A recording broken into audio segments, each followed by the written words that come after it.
То, на что я жаловался, тоска, равнодушие прошли. Чувствую себя приходящим в скифское состояние.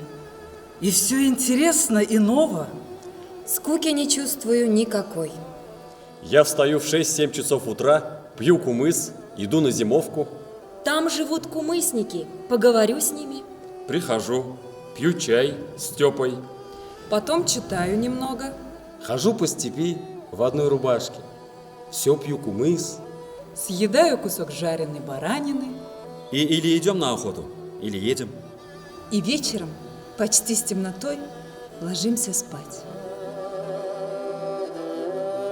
Лев Толстой называл Башкирию одним из благодатнейших краев России.